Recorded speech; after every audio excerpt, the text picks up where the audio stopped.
Depuis la fin de la guerre froide, l'Europe avait largement réduit ses dépenses militaires, misant sur la paix et la coopération internationale.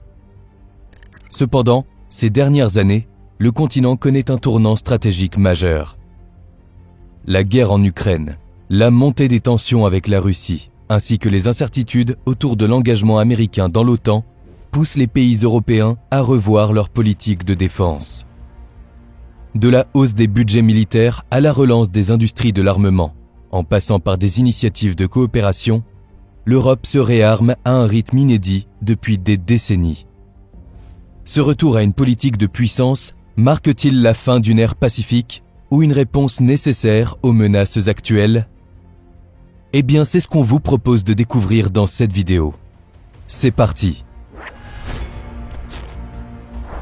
L'année 2022 est marquée par un contexte géopolitique tendu, en particulier par la guerre en Ukraine, les tensions en mer de Chine méridionale et les menaces croissantes liées au terrorisme, aux cyberattaques et aux ingérences étrangères.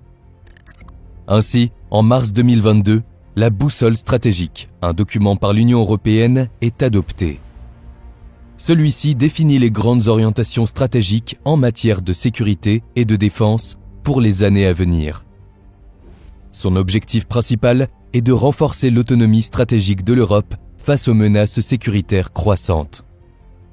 Pour atteindre cet objectif, la boussole stratégique repose sur 4 piliers essentiels.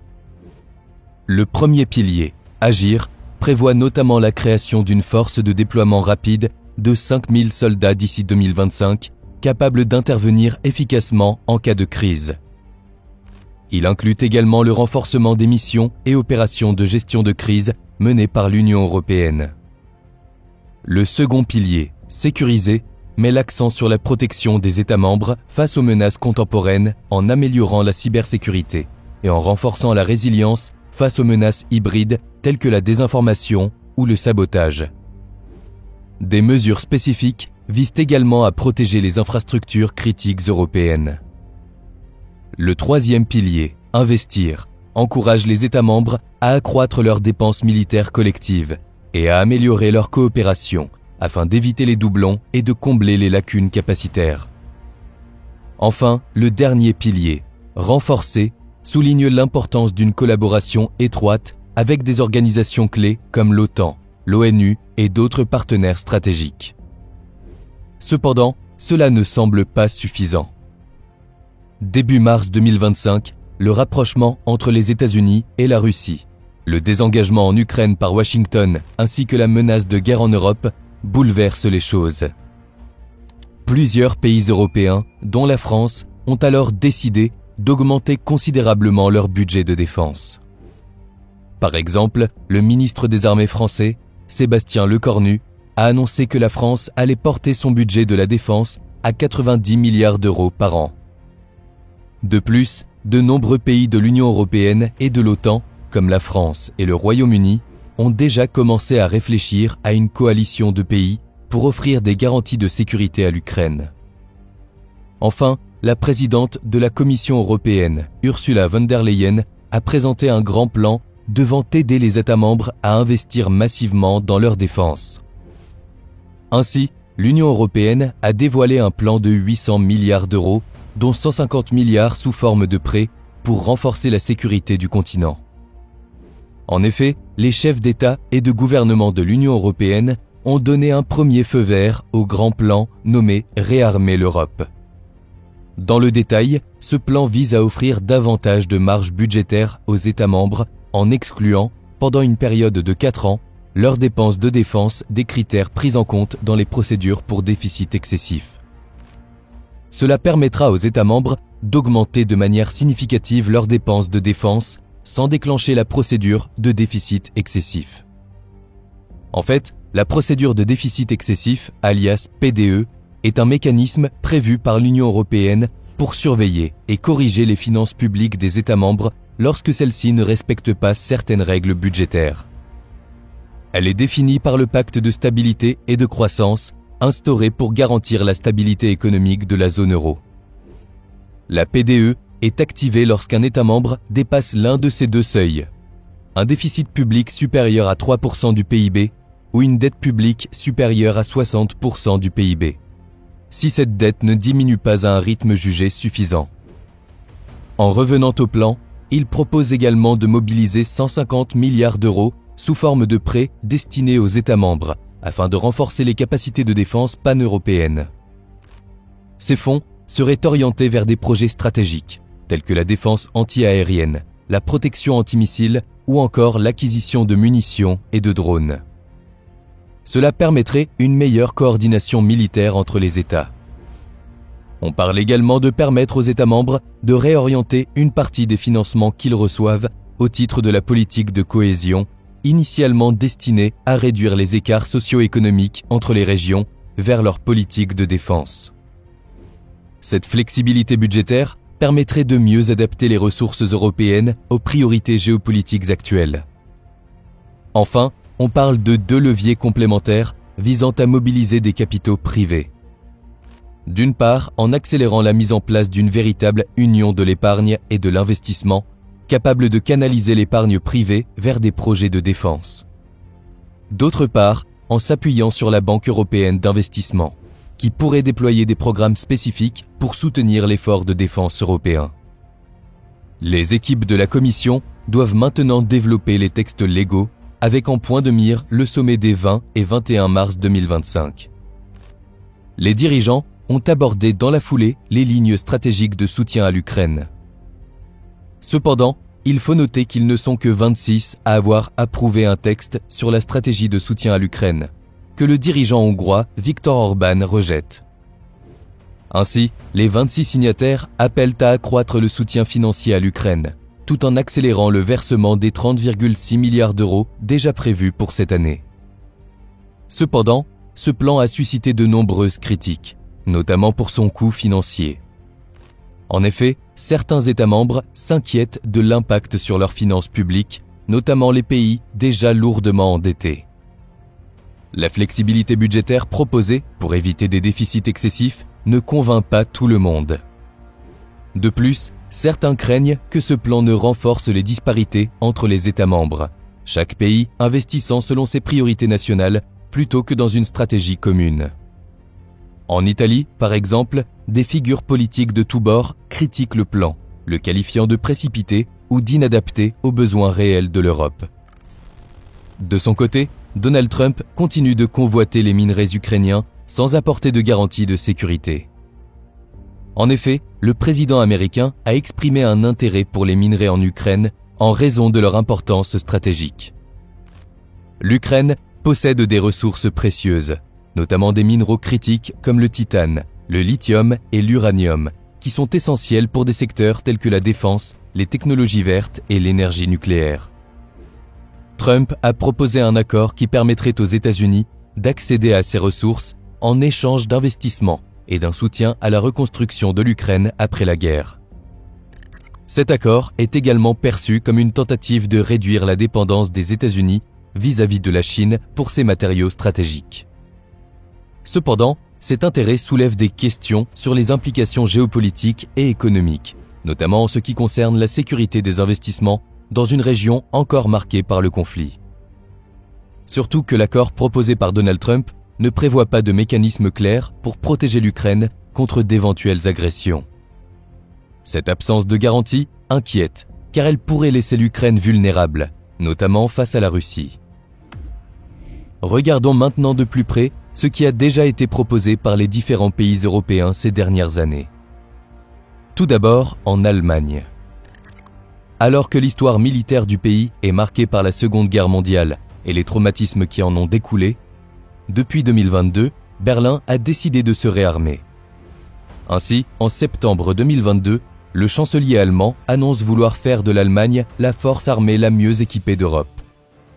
Il déclare : « En tant que nation la plus peuplée, dotée de la plus grande puissance économique et située au centre du continent, notre armée doit devenir le pilier de la défense conventionnelle en Europe, la force la mieux équipée d'Europe. » Il ajoute : « Nous, Européens, devons assumer nettement plus de responsabilités au sein de l'OTAN. » Parmi les priorités se trouve l'acquisition de nouveaux hélicoptères de transport lourd Chinook ainsi que l'achat de 35 avions de chasse F-35. mais aussi l'acquisition de frégates F-126. Une partie sert également à la rénovation des équipements militaires, particulièrement des chars et des véhicules blindés de transport de troupes, ainsi que l'acquisition de technologies de communication de pointe, incluant des équipements résistants aux cyberattaques. Par la suite, le chancelier allemand Olaf Scholz a également plaidé pour une montée en puissance des pays européens au sein de l'OTAN.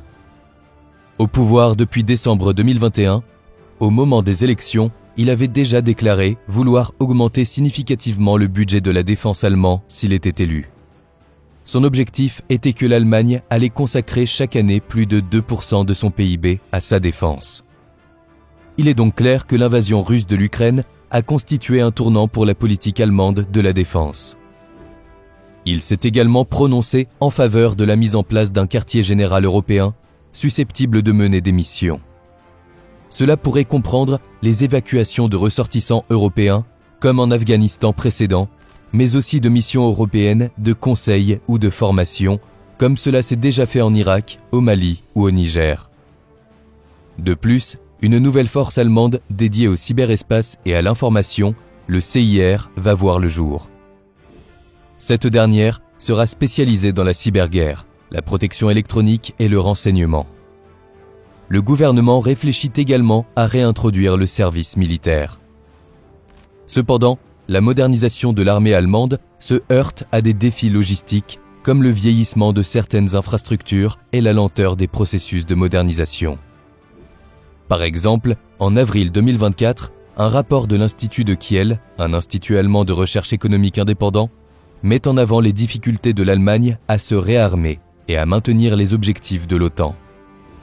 En effet, chaque pays membre de l'OTAN s'engage à consacrer au moins 2% de son PIB à la défense. Il faut savoir qu'il aura fallu attendre 2023 pour que l'Allemagne dépasse pour la première fois l'objectif de l'OTAN de 2% du PIB. Mais pour maintenir cet objectif, Berlin devra augmenter son budget de plus de 55 milliards à 85 milliards de dollars en 2024, ce qui semble peu réalisable. Cependant, peut-être que le nouveau plan militaire européen pourrait changer les choses. Le rapport de l'Institut de Kiel fait également état de la chute des stocks entre 1992 et 2021. Lors de cette période, le nombre de chars de l'armée allemande est passé de 6 684 à 339. Durant la même période, les obusiers sont passés de 3 214 à 121 et les avions de combat de 553 à 226. Les soldats se sont aussi parfois retrouvés confrontés à un déficit d'équipements essentiels, tels que des casques et des gilets pare-balles, mais aussi à une rupture de stock de pansements pour les trousses de premiers secours. De plus, l'armée a souffert d'une pénurie d'hélicoptères, mettant en danger non seulement les opérations militaires, mais également les capacités d'intervention en cas d'urgence. Toujours selon le rapport, en 30 ans, Berlin aurait ainsi réussi à économiser environ 500 milliards d'euros au détriment de ses dépenses militaires, considérées comme largement insuffisantes pour répondre aux nouveaux défis stratégiques posés par la Russie. Ainsi, si le pays tient la cadence de 2024, il lui faudra 15 ans pour rétablir les capacités de 2004 pour les avions de combat, 40 ans pour les chars et 100 ans pour les obusiers. Alors que Moscou serait désormais en mesure de produire en 6 mois autant d'armes que l'ensemble des forces armées allemandes en service. On peut ensuite parler des pays baltes, à savoir l'Estonie, la Lituanie et la Lettonie. Pour mieux comprendre l'impact de l'invasion russe en Ukraine sur ces pays, il faut se tourner vers l'histoire. L'histoire moderne des relations russo-baltes débute au XVIIIe siècle, lorsque Pierre le Grand intègre ces territoires à l'Empire russe après la Grande Guerre du Nord. Les trois nations, bien que distinctes culturellement et linguistiquement, deviennent des provinces russes et subissent une russification progressive. Cependant, les identités nationales baltes persistent. Au XXe siècle, après la chute de l'Empire russe et la Première Guerre mondiale, les pays baltes proclament leur indépendance en 1918. Ils parviennent à préserver leur souveraineté pendant 2 décennies, mais la signature du pacte germano-soviétique en 1939 scelle leur destin. Après une brève occupation allemande entre 1941 et 1944, les Soviétiques réimposent leur contrôle, intégrant les 3 pays à l'URSS comme république socialiste. Les années 80 marquent un tournant décisif dans les relations entre Moscou et les pays baltes quand les mouvements d'indépendance gagnent en puissance. Ainsi, en 1991, les pays baltes retrouvent leur souveraineté après l'effondrement de l'URSS, devenant des États indépendants reconnus internationalement. L'élargissement de l'Union européenne et de l'OTAN dans les années 2000 marque une étape cruciale dans l'évolution des relations russo-baltes. En 2004, les 3 nations rejoignent ces 2 organisations, consolidant leur intégration à l'Occident et renforçant leur sécurité face à une Russie perçue comme une menace. Pour Moscou, cet élargissement est une provocation, notamment en raison de la proximité géographique des pays baltes avec le territoire russe, y compris l'enclave stratégique de Kaliningrad. Située entre la Pologne et la Lituanie, elle est devenue un point névralgique de cette rivalité. Depuis l'annexion de la Crimée en 2014, les relations entre la Russie et les pays baltes se détériorent encore davantage. Les États baltes, inquiets face à une Russie plus agressive, investissent massivement dans leurs capacités militaires et accueillent des troupes de l'OTAN sur leur sol, mais aussi des exercices militaires réguliers ont lieu. Moscou, pour sa part, accuse l'OTAN d'encerclement et de provocation, tout en renforçant sa présence militaire près des frontières baltes. L'enclave de Kaliningrad est alors devenue un bastion militaire stratégique. Au centre de l'Europe, elle est lourdement armée et est au cœur de tous les scénarios d'escalade des états-majors européens. Le scénario qui inquiète le plus serait le cas d'une attaque conjointe de la Biélorussie et de la Russie via Kaliningrad sur le corridor de Suwałki, une bande de terre de 65 km qui sépare la Pologne de la Lituanie. Cette opération aurait comme objectif de couper les pays baltes du reste de l'Alliance. Ainsi, la Russie pourrait envisager d'envahir les pays baltes. Comme on le voit, l'Estonie, la Lettonie et la Lituanie ont une importance géographique stratégique. Ils sont situés entre la Russie et l'Europe, et leur contrôle permettrait à la Russie de renforcer sa position en Europe de l'Est et de sécuriser ses frontières occidentales. De plus, politiquement, la Russie pourrait utiliser l'invasion des pays baltes pour renforcer le soutien national à l'intérieur du pays. En présentant l'invasion comme une défense contre l'expansion de l'OTAN, le gouvernement russe pourrait rallier la population autour d'un sentiment de patriotisme et de protection de la patrie.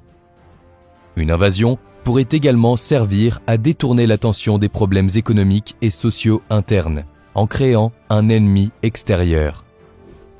Enfin, la Russie pourrait être motivée par des considérations économiques. Les pays baltes possèdent des infrastructures énergétiques et de transport importantes, telles que des ports et des pipelines, qui pourraient être exploités par la Russie pour renforcer son économie et sa position énergétique en Europe. Il faut savoir que les pays baltes prennent très au sérieux la menace d'une potentielle invasion russe et ont mis en place plusieurs mesures pour se préparer à cette éventualité. Ils ont considérablement augmenté leurs dépenses de défense et modernisé leurs forces armées. Ils ont acquis de nouveaux équipements militaires, tels que des véhicules blindés, des systèmes de défense aérienne et des armes anti-chars.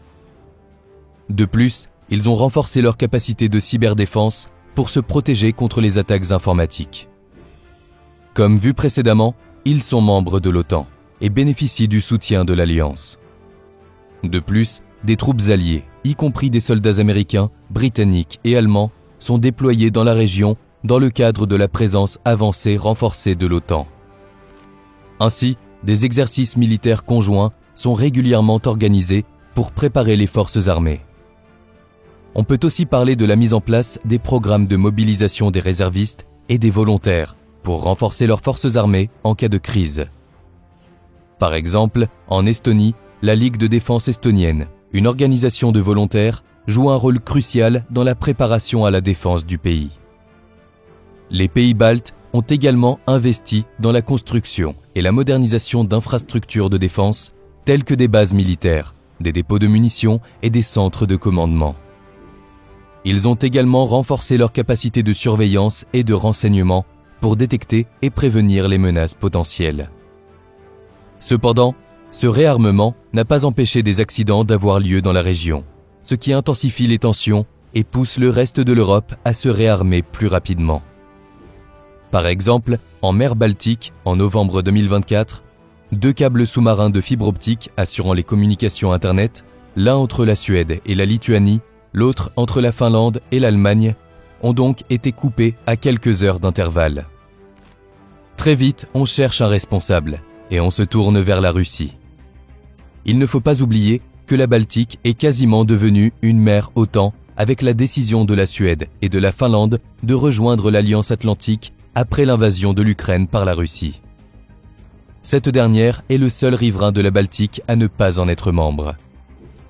Ainsi, cette mer occupe une place centrale dans les rivalités stratégiques entre la Russie et l'Occident. Avec des membres de l'OTAN comme l'Allemagne, la Pologne, le Danemark et les pays baltes ayant déjà une présence sur ces rives, l'ajout de la Suède et de la Finlande consolide la domination occidentale dans cette région. Jusqu'à récemment, la neutralité militaire de la Suède et de la Finlande constituait un facteur d'équilibre. Cependant, la guerre russo-ukrainienne a poussé ces deux pays historiquement non alignés à repenser leur politique de sécurité, transformant la Baltique en une mer presque exclusivement sous contrôle de l'OTAN. L'importance de la mer Baltique pour la Russie réside dans sa position stratégique.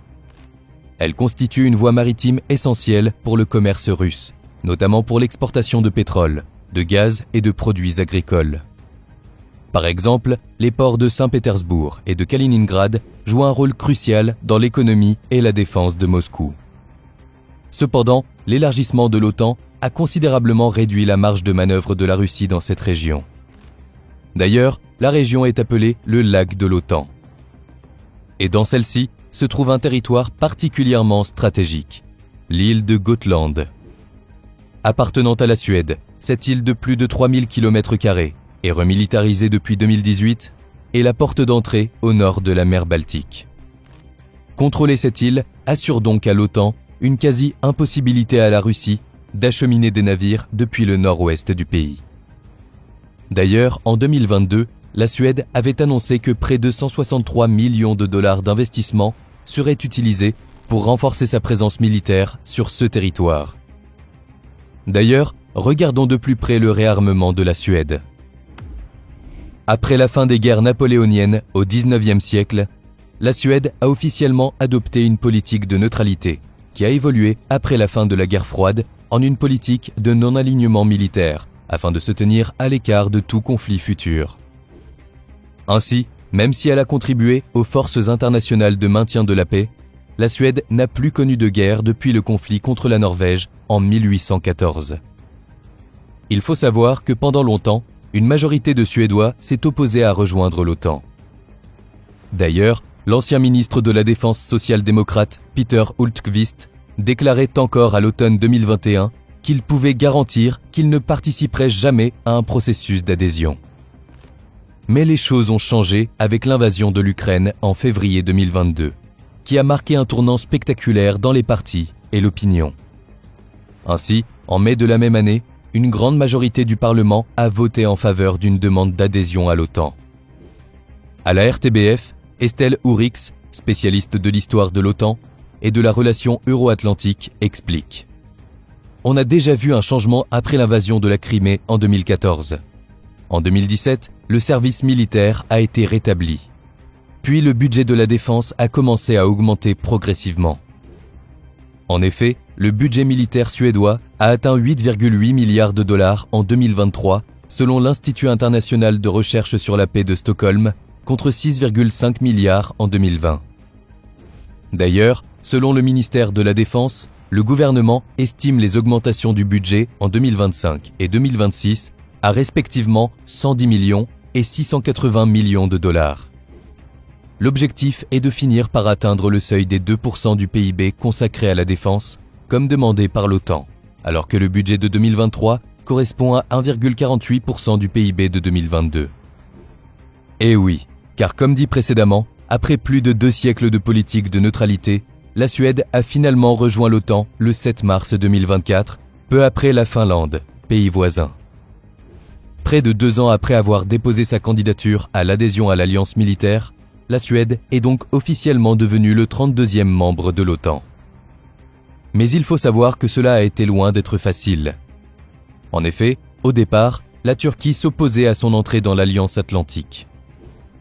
Erdogan, le président turc, expliquait cela par le fait que la Suède maintenait contre le pays un embargo sur l'exportation d'armes et de complaisance envers l'organisation kurde PKK, qui est qualifiée de terroriste par la Turquie, la plupart des pays européens et par les États-Unis. En fait, avec d'autres pays européens, la Suède a interdit les exportations d'armes vers la Turquie en octobre 2019, en représailles à une offensive turque dans le nord de la Syrie. Cependant, le 28 juin 2022, le président turc a fini par lever son veto. La Hongrie a également été réticente à l'adhésion suédoise et n'a donné son approbation qu'en mars 2024. Ainsi, Budapest a été le dernier membre de l'Alliance à donner son feu vert. Le pays avait retardé sa décision, estimant que la Suède considérait son adhésion comme acquise. L'État hongrois avait alors insisté sur le fait que Stockholm devait faire ses preuves pour pouvoir rejoindre l'organisation. Cependant, cette collaboration est un vrai plus pour l'OTAN. Au magazine Géo, avant l'adhésion du pays, Léo Michel, chercheur associé au centre de réflexion américain Atlantic Council, expliquait en parlant de la Suède et de la Finlande: si ces deux pays adhèrent, cela renforcerait la posture dissuasive de l'OTAN dans les régions arctiques, baltiques et nordiques. Il ajoute que la Finlande et la Suède apporteraient leur expertise régionale sur la Russie au processus décisionnel de l'OTAN. De plus, Helsinki, comme Stockholm, ont d'importantes capacités militaires. La Finlande est dotée de 12 000 soldats professionnels. Mais elle a également plus de 20 000 conscrits par an et peut compter sur une armée en temps de guerre de 280 000 soldats aptes au combat et plus de 600 000 autres réservistes. Il faut savoir que c'est une force exceptionnelle pour une nation européenne. De plus, le pays compte une flotte de 55 avions de combat F-18 qu'elle compte remplacer par des F-35 américains. Mais elle a aussi 200 chars et plus de 700 pièces d'artillerie. L'armée suédoise, elle, compte 50 000 soldats. De plus, le service militaire obligatoire, supprimé en 2010, a été réintroduit en partie en 2017. Mais quel rôle pourrait jouer la Suède en cas de guerre en Europe? Il faut savoir que la Finlande, voisin de la Suède, partage une frontière de plus de 1300 km avec la Russie. Il est donc clair que le principal facteur d'attraction de l'OTAN pour la Suède est de pouvoir bénéficier de la protection conférée par l'article 5 du traité de l'Alliance de solidarité en cas d'agression qui s'applique aux États membres. Dans un contexte où la Finlande ou les pays baltes seraient des champs de bataille, la Suède devrait donc se positionner comme pays de transit pour les troupes de l'OTAN. Cependant, est-ce que la Suède et le reste de l'Union européenne peuvent toujours compter sur l'OTAN en cas de conflit avec la Russie? Eh bien, ce n'est plus sûr. Déjà avant sa réélection, alors qu'il était en campagne, Trump avait exprimé des critiques sévères à l'égard de l'OTAN, notamment en remettant en question l'engagement des États-Unis à défendre les alliés de l'organisation en cas d'attaque. Il a également insisté pour que les membres augmentent leurs dépenses militaires, ce qui a suscité des inquiétudes parmi les alliés européens. En effet, Trump a critiqué l'OTAN pour ce qu'il considère comme une répartition inéquitable des charges, affirmant que les États-Unis supportent une part disproportionnée des coûts de défense de l'Alliance. Il a même évoqué la possibilité de retirer les États-Unis de l'OTAN si les autres membres ne contribuaient pas davantage. À nouveau, au début du mois de mars 2025, Donald Trump a exprimé des doutes sur l'engagement des membres de l'OTAN envers la défense collective, en particulier sur leur volonté de venir en aide aux États-Unis en cas d'attaque. Il a également déclaré que les États-Unis pourraient ne pas respecter leurs obligations envers les alliés de l'OTAN qui, selon lui, ne contribuent pas suffisamment à leur budget de défense. Trump a demandé que les membres de l'OTAN augmentent leurs dépenses militaires à au moins 5% de leur PIB, un seuil bien supérieur à celui actuellement en vigueur. Il est donc clair que la dynamique actuelle de réarmement en Europe marque un tournant stratégique majeur pour le continent.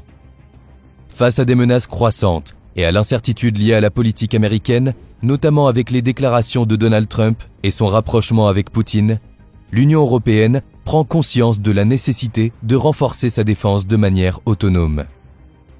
Si le nouveau plan militaire et budgétaire de l'UE constitue une avancée significative, son efficacité dépendra largement de la capacité des États membres à moderniser rapidement leurs équipements et à corriger les erreurs stratégiques du passé.